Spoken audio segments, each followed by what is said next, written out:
बहुत पहले की बात है। पुराने चाइना के नॉर्थ में 3 हंसते हुए भिक्षुक रहते थे। उनका नाम किसी को पता न था, क्योंकि उन्होंने कभी किसी की बातों का जवाब नहीं दिया। चाइना में उन्हें बस 3 हंसते हुए भिक्षुक के नाम से जाना जाता था। वे तीनों सिर्फ एक ही काम करते थे, किसी एक गांव में प्रवेश करते, बाजार के बीचों बीच खड़े होते और हंसना चालू कर देते। अचानक लोगों का ध्यान उनकी तरफ जाता और धीरे धीरे उनके चारों तरफ एक बड़ी भीड़ इकट्ठा हो जाती। वे इतने खुलकर हंसते थे कि उनकी हंसी देखकर सारा गांव हंसने लग जाता। जब वो पूरा गांव हंसी के समंदर में डूब जाता तो वह तीनों दूसरे गांव की ओर प्रस्थान करते। वे ना तो कुछ बोलते थे, ना ही कोई उपदेश देते थे और ना ही कोई शिक्षा। वे जहाँ भी जाते थे अपनी हंसी से ऐसा माहौल बना देते थे कि लोग अपने सारे दुख दर्द भूलकर बस हंसने लग जाते। धीरे धीरे पूरे चाइना में ये 3 लाफिंग मॉन्क के नाम से प्रसिद्ध हुए तथा पूरे चाइना के लोगों के मन में वे अपने हंसी की छाप छोड़े चले जाते, जिसके कारण चाइना के नागरिक इनसे बहुत प्यार करते थे और साथ ही साथ इनका बहुत सम्मान भी करते थे,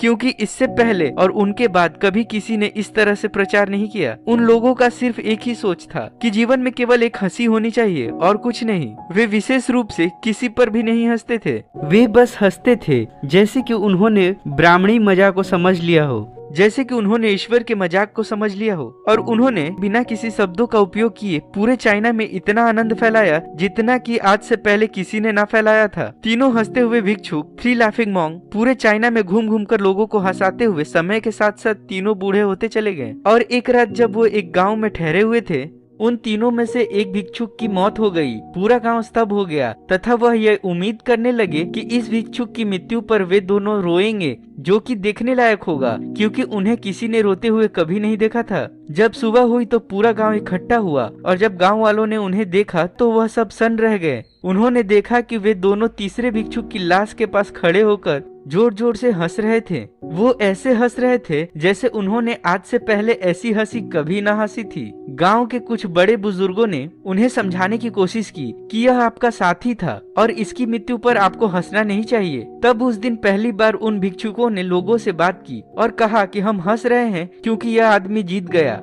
हम हमेशा सोचते थे कि पहले कौन मरेगा, लेकिन इस आदमी ने पहले मरकर हमें हरा दिया है। हम अपनी हार एवं इसकी जीत पर हंस रहे हैं। इसके अलावा यह कई वर्षों तक हमारे साथ रहा। हम एक साथ हंसे, हमने एक दूसरे की मौजूदगी उपस्थिति का आनंद लिया। उसे अंतिम विदाई देने का इससे बेहतरीन तरीका और क्या हो सकता है। उन्होंने कहा कि हम केवल हंस सकते हैं, लेकिन पूरा गांव उदास था। जब मृत भिक्षुक के शरीर को अंतिम संस्कार के लिए चिता पर लिटाया गया तो सारे गांव वालों को यह एहसास हुआ कि शेष 2 भिक्षुक केवल मजाक नहीं कर रहे थे, वह तीसरा जो मृत था वह भी हंस रहा था। चीन में यह प्रथा थी कि जब किसी इंसान की मृत्यु होती थी तब उनके पुराने कपड़े उतारकर उसे नहला धुलाकर नए कपड़े पहना दिए जाते थे। लेकिन मरने से पहले उस भिक्षुक ने अपने साथियों से कपड़े ना बदलने के लिए कहा था। उन्होंने कहा था कि मुझे स्नान मत करवाना, क्योंकि मैं कभी अशुद्ध हुआ ही नहीं। मेरे जीवन में इतनी हंसी आई है कि कोई अशुद्धता जमा ही नहीं हो सकती थी। मैंने कोई धूल जमा नहीं की। हंसी हमेशा युवा और ताजा होती है,